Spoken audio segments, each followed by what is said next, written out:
Hello. By the end of this video, you will understand more about making tax digital and what your next steps need to be. So what is making tax digital for income tax? The MTD system is HMRC's way of getting everybody reporting income digitally. A few years ago, they brought in MTD for VAT.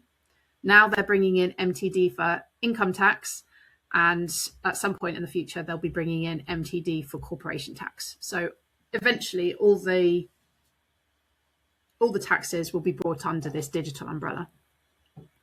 So for income tax specifically, it replaces the annual only reporting because now it covers quarterly updates and then that final tax return.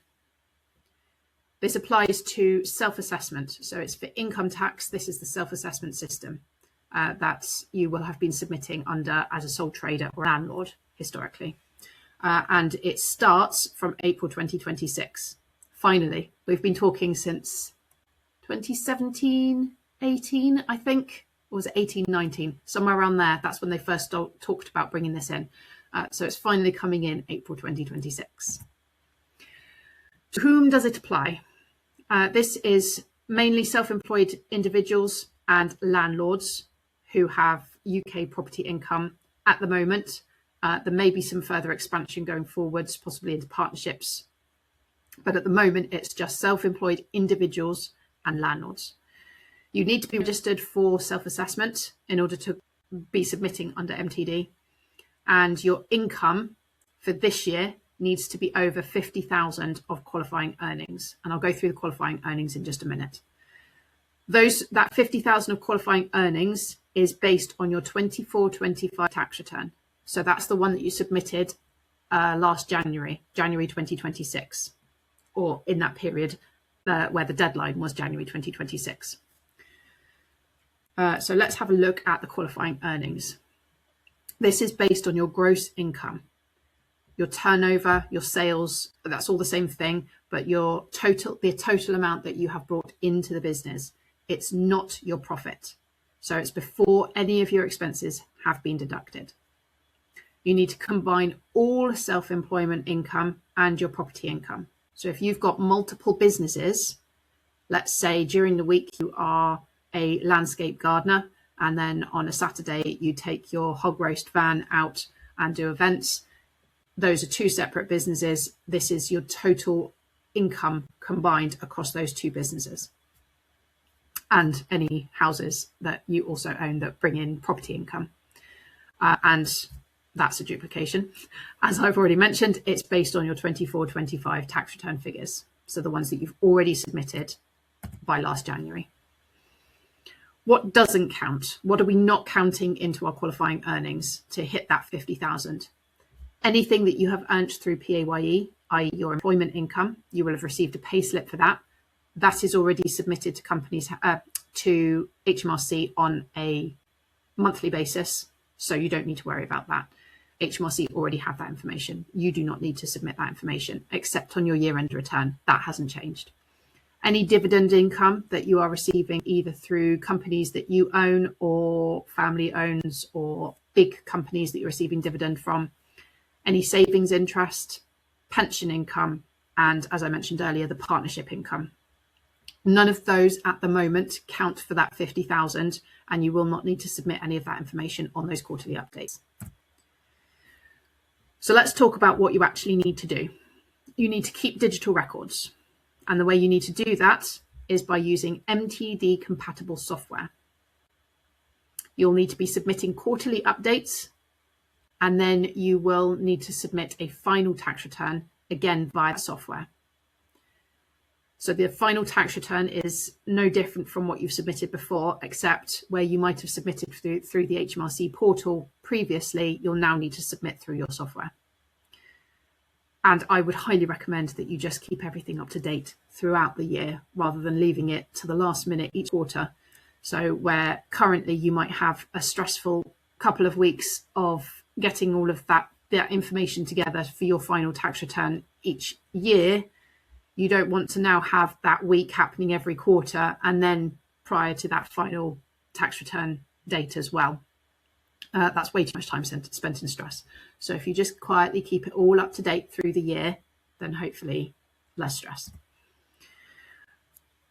Now, by far the biggest question, not the biggest, the most common question that I get is, what software should I use? HMRC does not provide any software. You can't do it through the online portal. You need to use approved MTD software.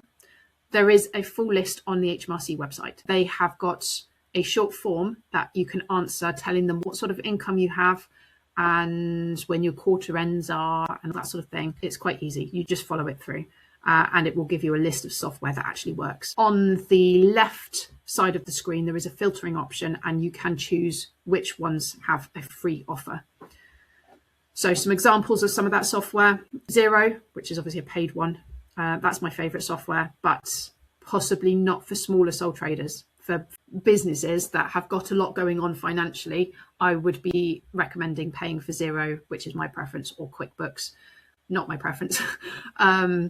Those are good for that level, not necessarily something that you need to be paying for a small sole trader, which might be a side hustle, small side business that you're running around a job and parenting and, all the other things that go around with life. The ones that I'm recommending are Free Agent, which you can see there they've put from free to pounds. If you pay for the license, for the full company license, that's similar sort of prices to Xero and QuickBooks. They do have smaller ones for just MTD. I can't remember the prices off the top of my head, but they are payable. But if you have a Metal account, which is the NatWest Digital Bank version, METTLE, or a NatWest Bank account, then you will be able to get a free agent license. That would be my suggestion that you do. If you really don't want to get a new bank account or set a bank account up for your business, even if you're not actually using it, it doesn't really matter. But if you can't or don't want to for whatever reason, my next suggestion would be QuickFile. It's free for under about 1,000 transactions a month, which if you're a small business, a small side hustle business, then that would be something that you would probably fall under in terms of the number of transactions. So that would be free for you to use. The other option is to stick with spreadsheets and use a bridging software. Now, I will hold my hands up here and say I have not ever used any bridging software. They had bridging software for the VAT, Making Tax Digital. I've never used that. I've always just used software. So I don't know. I have colleagues who have used it, but I can't add too much knowledge into this area. Generally, I think those bridging softwares are paid for software. So if you're going to pay for software, then personally, I would pay for actual bookkeeping software. It's really not that difficult to do, and it's half the job for you, especially with some of the AI tools that are coming in nowadays. It does a lot of that for you, especially with the really basic stuff. So for completeness, I'm letting you know about the bridging software, but don't ask me too many questions about it because I really don't have much experience with the bridging software side of things. All I can say is choose something that is relatively simple and is going to be sustainable for you. The best software that you can choose is something that you will actually use. So let's have a look at the quarterly deadlines. These are based on the quarterly reporting periods. So quarter one will start on the 6th of April, 2026, which actually happens to be today, the day that I record this video, and it will end on the 5th of July. That's the first 3-month period that we're going to be looking at. The deadline for submitting that quarterly update will be the 7th of August, 2026. So that is about a month and 2 days that you've got to pull that information together and get it submitted. Quarter two will go from the 6th of July to the 5th of October. And the deadline for that return is the 7th of November, 2026. Again, a month and 2 days. Quarter three, similarly, we've got the 6th of October through to the 5th of January. And that deadline will be for the 7th of February, 2027. A month and 2 days. You can see there's a bit of a pattern here. Quarter four, we're looking at the 6th of January through to the 5th of April, which will be the end of the tax year. So 4 quarters, 4 times 3 months, that's 12 months. That's your tax year done. And that 4th quarterly return needs to be submitted by the 7th of May, 2027. Don't forget, you've also got that final tax return that it will still be due by the 31st of January, 2028. I will touch on that again a little bit later so that you can see it as well. And in fact, I touch on it here. I'm jumping forward a little bit. So your final tax return is still required. You've still got the 4 quarterlies, and then you've still got the final one. You need to submit that via the software and not by the HMRC portal. But the reality is, if you've done the bookkeeping to do the 4 quarterly returns, your final tax return should actually be quite easy. If you've got PAYE income, you'll obviously just need to wait for your P60 to come from your employer so that you can put that information in. Any interest statements from your banks to be able to put that information in. Any dividend, investment information coming through from your business. Then you'll need your dividend information and any other pensions, anything else that you'll get receiving from anywhere else, you'll need to add into that tax return. Which might take a couple of months to collect together those last few bits of information. That deadline, as I said just now, is the 31st of January 2028. So you'll need to add your other income, and those tax payment dates remain unchanged.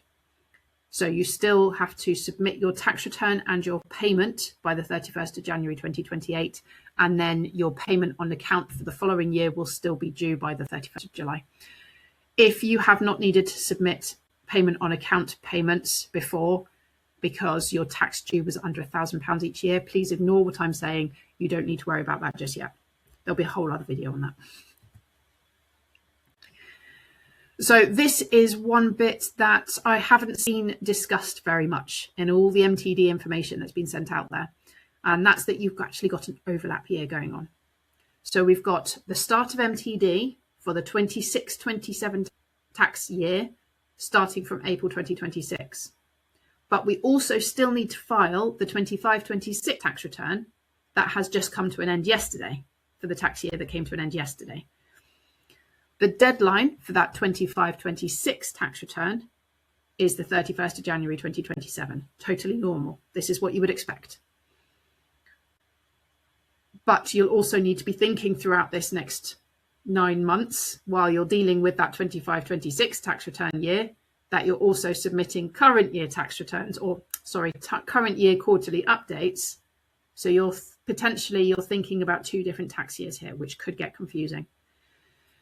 What I would recommend is that you would submit your 25-26 tax return at some point over the next 3 months. Get that done, dusted, out the way. So you don't have to think about it, and you only need to think about the current year. And then what you can do is just carry on doing that each year. So you've got your quarterly updates for this next tax year. Then in the first 3 months of the next tax year, you get your year-end tax return done. Yes, the deadline is the 31st of January, but that doesn't mean you can't do it during April, May, June. Get it done, and then you don't have to think about that one anymore, and you only have to think about the current year. Penalties. So if we get it wrong, are we going to have to pay a penalty? No. For the first year, there are not going to be any late filing penalties for those quarterly updates. But you still need to try and do them. You don't need to try and do them. As Yoda says, do or do not. There is no try. You've got to do them.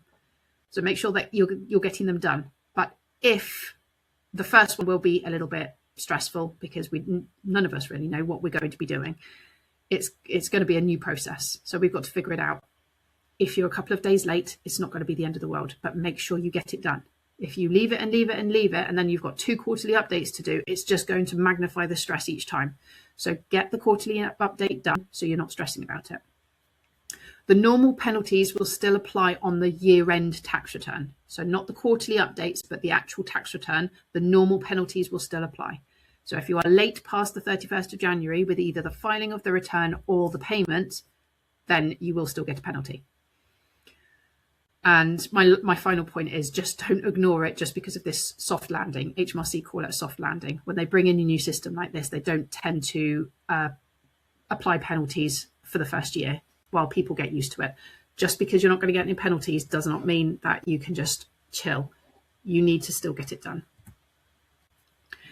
So what's the timeline beyond 2026? So we've got the 50,000 threshold that's coming in for April 2026. That threshold is going to be dropped for April 2027 to the £30,000 threshold.